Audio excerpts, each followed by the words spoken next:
السلام علیکم دوستوں اور ساتھیوں اس ویڈیو میں ہم آپ کو پاکستان میں کی سیاست پہ بننے والے اتحادوں کے متعلق معلومات فراہم کریں گے۔ پاکستان میں اتحادی سیاست کا آغاز 1952 میں ہوا، جب ڈیموکریٹک یوتھ لیگ اور ایسٹ پاکستان کمیونسٹ پارٹی نے مسلم لیگ کے خلاف اتحاد بنایا تھا، مگر یہ اتحاد اتنا کامیاب نہیں ہوا، اس لیے تاریخ میں اس کا ذکر اتنا نہیں کیا جاتا جتنا 1953 میں بنے اتحاد دی یونائٹڈ فرنٹ کا کیا جاتا ہے، جسے جگتو فرنٹ بھی کہا جاتا ہے۔ جگتو فرنٹ کے اوپر ہم نے آپ کے لیے کچھ ویڈیو تشکیل دی ہے جو ہمارے پلے لسٹ میں موجود ہے، جو کہ 29 نمبر، 30 نمبر اور 31 نمبر ہے، جو جگتو فرنٹ پہ ہے۔ یہ اتحاد 4 پارٹیوں پر مبنی تھا، جس میں عوامی مسلم لیگ، نظام اسلام پارٹی، جنتا دل اور کرشک پرچہ پارٹی شامل تھی۔ یہ اتحاد بھی مسلم لیگ کے خلاف بنا۔ اس کی وجہ پارٹی میں اندرونی انتشار، لیڈرشپ کا بحران، انتظامی نااہلی اور غیر ذمہ دارانہ رویہ تھا، جس کی وجہ سے مسلم لیگ عوامی حلقوں میں اپنی مقبولیت کھو چکی تھی۔ حسین شہید سہروردی جیسے منجھے ہوئے لیڈر پارٹی چھوڑ کر عوامی مسلم لیگ میں شامل ہو چکے تھے۔ یہ اتحاد بنگال کی قانون ساز اسمبلی کے انتخابات سے قبل بنایا گیا تھا، جس کا مقصد بنگال کے عوام کو مسلم لیگ کا متبادل فراہم کرنا تھا۔ 1 یونٹ کے بعد سے پہلے مشرقی پاکستان کو مشرقی بنگال کہا جاتا تھا۔ 1953 میں مشرقی پاکستان میں ہونے والے صوبائی انتخابات میں یونائٹڈ فرنٹ نے 223 نشستیں جیت کر مسلم لیگ کو بری طرح شکست سے دوچار کیا تھا۔ مسلم لیگ صرف 9 سیٹوں پر انتخابات جیت سکی تھی۔ اس اتحاد کے بعد اتحادی سیاست کی فضا جو قائم ہوئی، اس کے اثرات جنرل ایوب خان کے خلاف دیکھے جا سکتے ہیں، اور یہیں سے اتحادوں کی سیاست کا آغاز ہوتا ہے، اور یہ سلسلہ آج تک جاری ہے۔ فرق صرف اتنا آیا ہے کہ اس دوران مختلف سیاسی پارٹیوں میں شکست و ریخت اور تقسیم ہو کے نئی پارٹیاں وجود آتی رہی، جو کہ پرانی پارٹیوں کے وطن ہی سے جنم لیتی ہیں، اور نئے بننے والے اتحادوں میں وہ جماعتیں اب اپنی نئی جماعتوں کے نام سے آپ کو اب نئے اتحادوں میں نظر آتی ہیں۔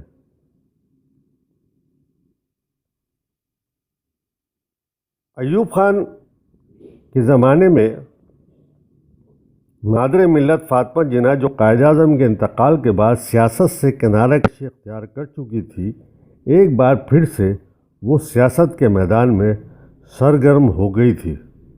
انہوں نے 1964 کے صدارتی انتخابات کے دوران ایوب خان کے خلاف متحدہ اپوزیشن کے نام سے ایک اتحاد بنایا، لیکن اس اتحاد کے خلاف منفی پروپیگنڈا یہ کیا گیا کہ اسلام خواتین کو حکومت کرنے کی اجازت نہیں دیتا، اس لیے فاطمہ جناح اور اس کے اتحادیوں کو ناکامی کا منہ دیکھنا پڑا۔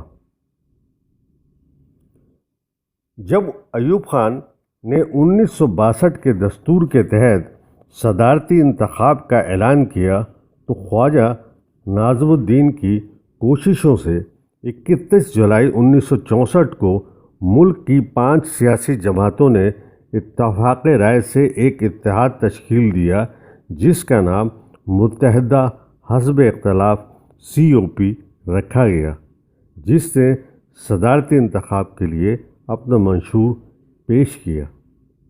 نئے متحدہ اتحاد کی تشکیل میں مسلم لیگ کونسل کی طرف سے خواجہ ناظم الدین، نیشنل عوامی پارٹی کی طرف سے مولانا عبدالحمید باشانی، مسلم لیگ کی طرف سے نواب زادہ نصر اللہ خان اور شیخ مجیب الرحمان شریک تھے، جبکہ نظام اسلام پارٹی کی طرف سے مولانا سید ابوالعلا مودودی شریک تھے۔ متحدہ حزب اختلاف نے محترمہ فاطمہ جناح کو اپنا صدارتی امیدوار نامزد کیا۔ ایوب خان نے انتخاب جیتنے کے لیے ہر حربہ استعمال کیا اور محترمہ فاطمہ جناح کو کردار کشی کی۔ علماء مشائخ کا مادر ملت کے خلاف فتویٰ۔ آل پاکستان سنی کونسل نے 5 دسمبر 1964 کو ایک اجلاس منعقد کیا، جس میں ایک قرارداد کے ذریعے مفتی اعظم علامہ عبدالبرکات سید احمد شاہ کے فتوے کی تائید کی، جس میں عورت کا سربراہ مملکت بننا غیر اسلامی اور غیر شرعی قرار دیا گیا۔ علامہ سید احمد سعید شاہ کاظمی کی جانب سے پیش کی جانے والی اس قرارداد کی تائید مفتی احمد یار خان نعیمی اور مولانا غلام علی اکاڑوی نے کی، اور یہ قرارداد متفقہ طور پر منظور کی گئی۔ ایک اور قرارداد جسے صاحبزادہ سید فیض الحسن شاہ نے پیش کی اور جس کی تائید حافظ بشیر احمد غازی آبادی نے کی۔ آل پاکستان سنی کانفرنس نے صدر ایوب کی خدمات کو سراہا اور انہیں ملک کا دفاع مضبوط کرنے پر خراج تحسین بھی پیش کیا۔ کانفرنس نے صدارتی انتخاب میں ایوب خان کی بھرپور حمایت کا اعادہ بھی کیا۔ کانفرنس کے مطابق ایوب خان نے ملکی قوانین کو اسلامی شاعر کے مطابق بنانے کا وعدہ کیا، لہٰذا علماء اور مشائخ کی طرف سے انہیں صدارتی انتخاب میں اپنے بھرپور تعاون کی یقین دہانی کرائی گئی۔ جنوری 1965 کے صدارتی انتخاب میں ویسے تو 4 امیدوار تھے: ایوب خان، مادر ملت محترمہ فاطمہ جناح، KM کمال اور میاں بشیر احمد، مگر اصل مقابلہ ایوب خان اور مادر ملت کے درمیان تھا۔ انتخابی مہم چلانے کے لیے 1 ماہ کی محدود مدت ملی تھی۔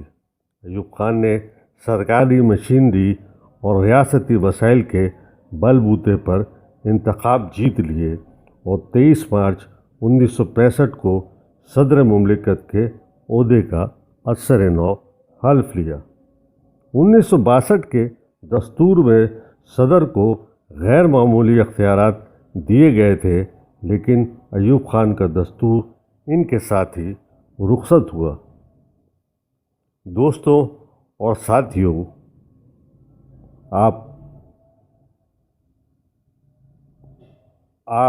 ایوب خان کے زمانے میں ہونے والے صدارتی الیکشن میں آل پاکستان سنی کونسل کے متعلق ان کا ایوب خان سے اتحاد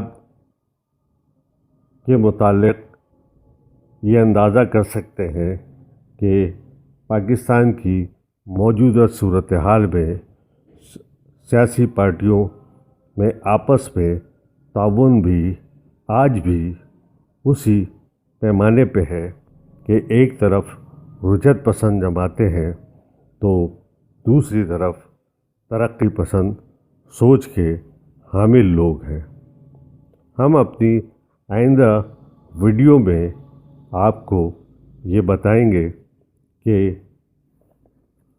ایوب خان کے زمانے میں بننے والا اتحاد کے بعد 1977 میں بننے والے PNA اتحاد اور اس سے پہلے بننے والا اتحاد متحدہ محاذ کن کن جماعتوں پر مشتمل تھا، اور آپ یہ دیکھیے گا کہ ان جماعتوں کا تسلسل کس طریقے سے اپنے مائنڈ سیٹ کے لوگوں میں ہی رہتا ہے۔